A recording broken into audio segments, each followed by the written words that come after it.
Hi guys. July 13 రోజు ఏమైందంటే కొంచెం గొడవ ఉండే మిస్అండర్స్టాండింగ్ వల్ల నాకు అంత అప్డేట్ అనిపించిండే. కొంచెం మూడ్ చేంజ్ కావాలంటే ఎక్కడికైనా వెళ్ళాలనిపించిండే. సో అస్సాం వెళ్దాం అనుకున్నా. ల్యాబ్ ఎక్స్టర్నల్ ఉండే, సెమ్ అయిపోయాక వెళ్దామని. జూలై 27 రోజు ల్యాబ్ ఎక్స్టర్నల్ అయిపోయింది. 28th రోజు ఆగి 28th రోజు నైట్ సికింద్రాబాద్కి వెళ్ళినా. బాగా వాన పడి ఉండే. 29th రోజు ఎర్లీ మార్నింగ్ ట్రైన్ ఉంది విజయవాడకి. విజయవాడ నుంచి అస్సాం సిల్చర్. సో 28th రోజు నైట్ సికింద్రాబాద్లో ఉన్నా. బాగా వాన పడి ఉండే. పాపం ప్రయాణికుల కష్టాలు చూసినప్పుడే ఎక్కడ పడితే అక్కడ నిద్రకి చోటు వేయరు కదా అంటారు. పండుకున్నారు చాలామంది. నేను ఒక దగ్గర కూర్చొని అట్లే ఉన్నా, నిద్ర ఆపుకోగలుగుతా కదా అని.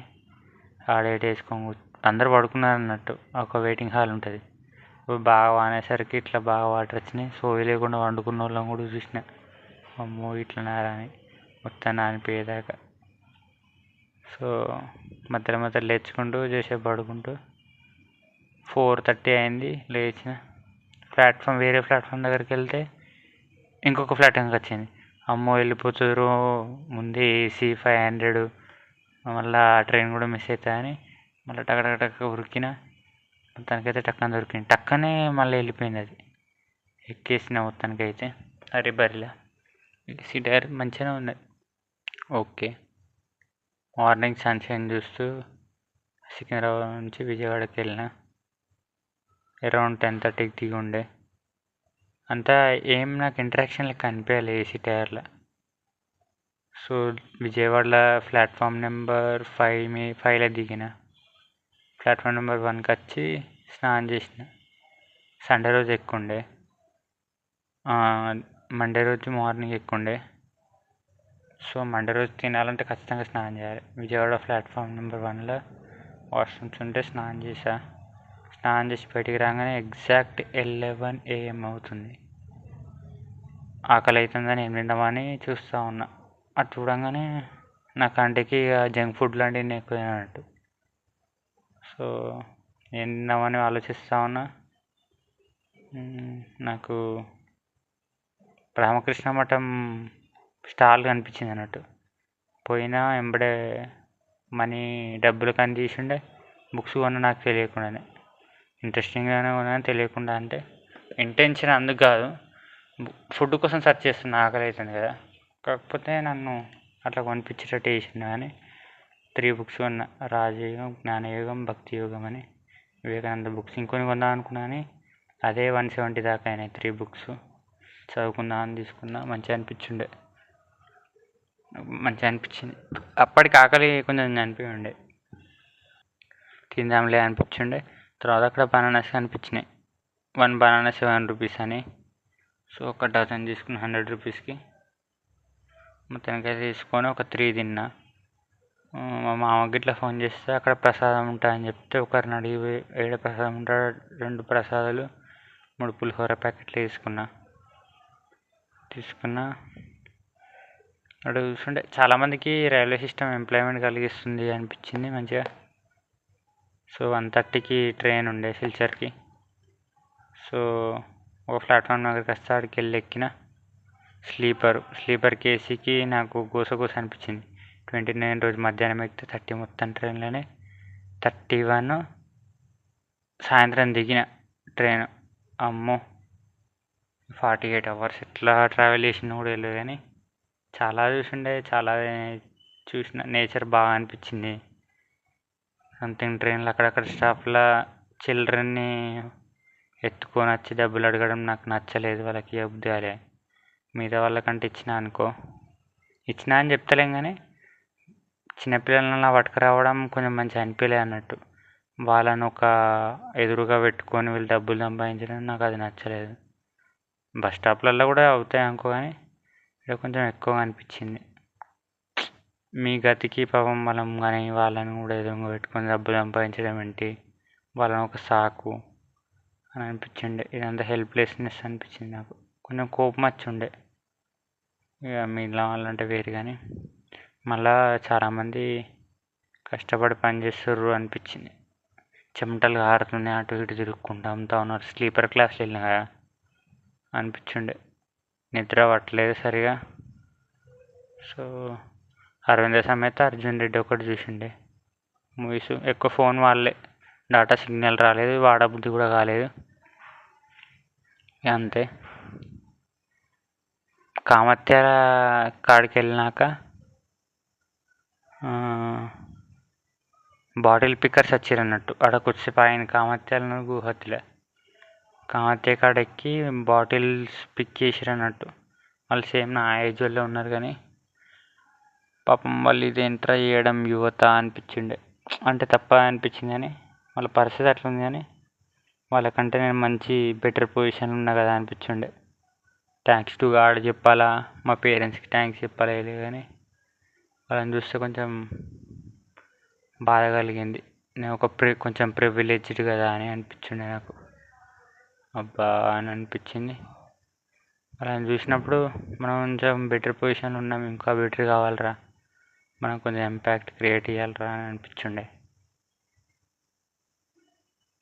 సో గుహత్తిలో బాసేపు ఆగింది. వాటర్ బాటిల్ కొనడానికి దిగి తీసుకున్నా. ట్రైన్ వెళ్ళిపోతా అని భయం అన్నట్టు.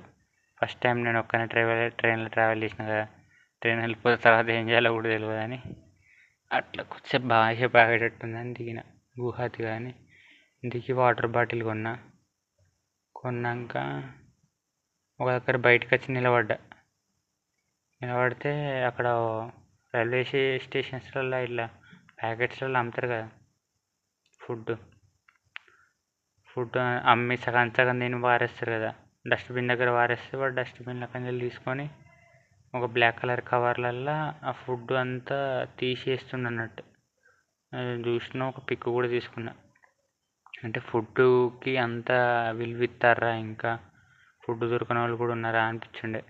సినిమాలలో చూసినా కానీ చాలామంది చూపిస్తుంటే కిలోకి 1 కేజీ బియ్యం వస్తున్నాయి రా భయ్, ఇంకా ఆకలి చావలేంట్రా భయ్ అనిపిస్తుండే. కానీ అది చూసినాక అనిపించింది అట్లా. అస్సాం దగ్గరికి వెళ్ళినప్పుడు అస్సాంకి ఇక ఎప్పుడైతే వెస్ట్ బెంగాల్ వచ్చిందో అప్పటి సంది నేచర్ అనేది మారింది అన్నట్టు. ఒడిశాకి, ఆంధ్రాకి, తెలంగాణ కంటే వెస్ట్ బెంగాల్ వచ్చినప్పటి సంది గ్రీనరీ ఎక్కువ ఉంది అన్నట్టు. అది నేచర్లో డిఫరెన్స్ చూసిన మంచిగా అనిపించిండే. బాటిల్ 4 లీటర్స్, ఒక 1 డజన్ బనానా, 2 పులిహోర ప్యాకెట్స్, 1 లడ్డు తిన్నా. అరౌండ్ 3 డేస్లో 10 అవర్స్ నిద్రపోయినట్టున్నా. కొంచెం ఇక ఆలోచనలతోటి బిజీగా ఉన్నా. ఫోన్ కూడా ఎక్కువ వాళ్ళే. జస్ట్ అబ్జర్వ్ చేస్తూ ఉన్నా ఎవరెవరు ఎట్లున్నా అని. డిఫరెంట్ టైప్స్ ఆఫ్ పీపుల్ ఉన్నారు కదా, వాళ్ళని చూస్తున్నా కొద్దిగా చాలా నేర్చుకున్నా. కొంచెం ఆడ డిఫరెంట్ మంది ఎక్కడం దిగడం, వాళ్ళు ఎట్లున్నారు, వాళ్ళ మైండ్ సెట్ ఉన్నది అని. అస్సాంకి వెళ్ళినాక రోడ్స్ అస్సలు బాగాలేవు, ఎందుకంటే ఫ్లడ్స్ వస్తాయి కాబట్టి.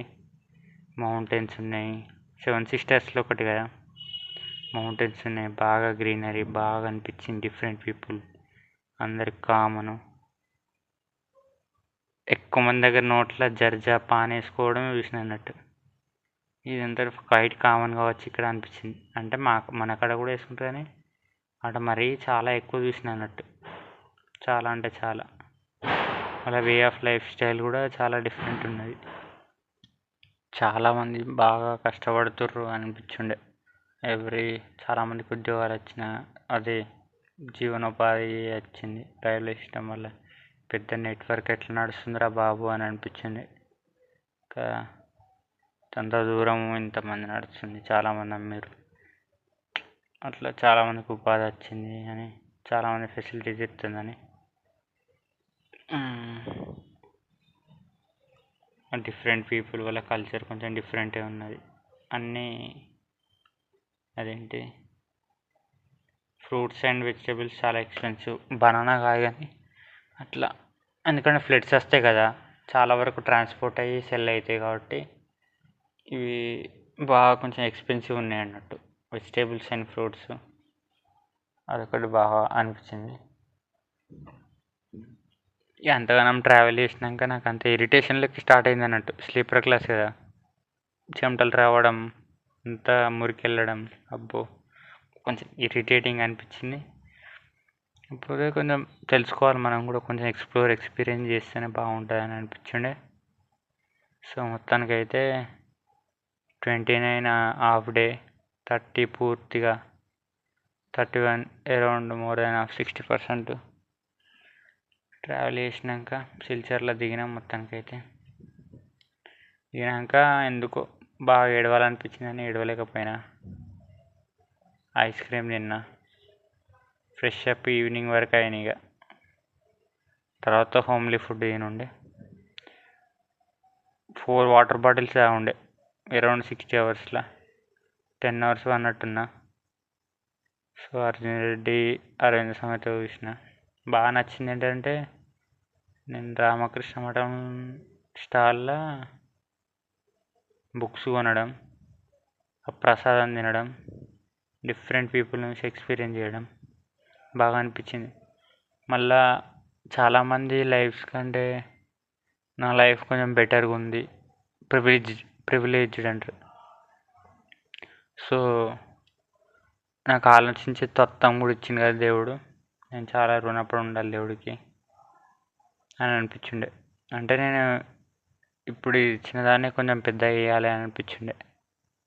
ఎందుకో తెలియదు, జూలై 13 రోజు ఎందుకు వెళ్ళేది తెలియదు, కానీ ఇలా వెళ్ళడానికి కారణమయ్యి ఇలా చాలా నేర్పించింది అనిపించింది. సో అది, థ్యాంక్ యూ. ఇంకొక పార్ట్ ఉంది, రివర్స్ వచ్చేటప్పుడు ఇంకా చాలా ఎక్స్ప్లోర్ చేసి ఉండే, చాలా నేర్చుకున్నా. కొంచెం మంచిగా అనిపించింది అది. అప్పుడు ఇంకా ఎక్కువ ట్రైన్లు ఎక్కినట్టు, కొంచెం ఎక్కువ డిఫికల్టీ చూసినా కదా, కొంచెం మంచిగా ఉండే. ఇవన్నీ ఎందుకు చెప్తున్నా అంటే, రేపు మళ్ళీ నేను మర్చిపోతా కావచ్చు ప్రతి ఒక్క ఇన్సిడెంట్ అని. కొంచెం కీ మూమెంట్స్ ఉంటాయి కదా, అదొకటని. సో అందుకే చెప్తే ఒక మెమరీ లెక్క ఉంటుంది.